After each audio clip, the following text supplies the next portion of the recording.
Divine sign దైవ సంకేతం బుధవారం మే 14, 2025 దేవుని నుండి ఒక సూచన.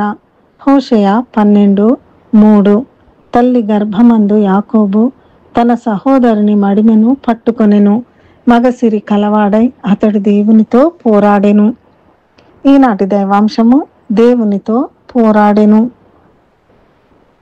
ఆదికాండము 32:26 ఆయన తెల్లవారుచున్నది గనుక నన్ను పోనిమ్మనగా అతడు నీవు నన్ను ఆశీర్వదించితేనే గాని నిన్ను పోనీయనెను.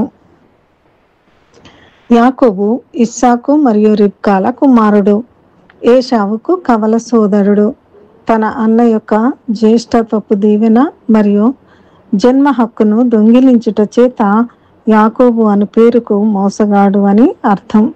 అతడు తన మామయ్య అయిన లాబాను ఇంటికి పారిపోయి అతని కుమార్తెలైన లేయా, రాహేలు అను ఇద్దరిని వివాహం చేసుకున్నాడు.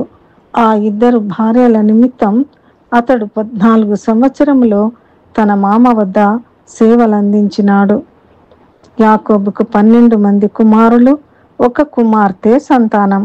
యాకోబు తన భద్రత కోసం దేవుణ్ణి ప్రార్థించాడు. దేవుని ఆశీర్వాదం కోసం అతడు దేవునితోనే తీవ్రంగా ఎదిరించి పోరాడినాడు.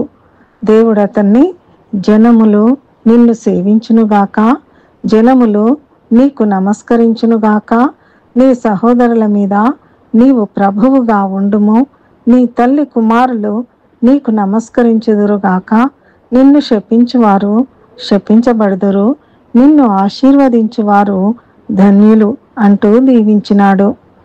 యాకోబు దేవునితో పోరాడి తన పేరును ఇశ్రాయేలుగా మార్చుకున్నాడు. ఈ సందర్భంగా దేవుడు మనతో మాట్లాడుచున్న దైవాంశము మొదటి దినవృత్తాంతములు 16, 12, 13. ఆయన దాసులకు ఇశ్రాయేలు వంశస్థులారా, ఆయన ఏర్పరచుకొనిన యాకోబు సంతతి వారలారా, ఆయన చేసిన ఆశ్చర్య కార్యములను జ్ఞాపకము చేసుకొనుడి.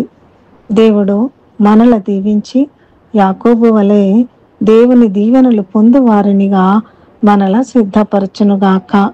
ప్రార్థన. మా ప్రియ పరలోక తండ్రి, నీ దీవెనలు పొందుటకు యాకోబు వలె నిన్ను ప్రార్థించి నీ నిబంధనను జ్ఞాపకము చేయువారిగా మమ్మలను సిద్ధపరచుము. యేసు నామములో ప్రార్థిస్తున్నాము తండ్రి. ఆమెన్.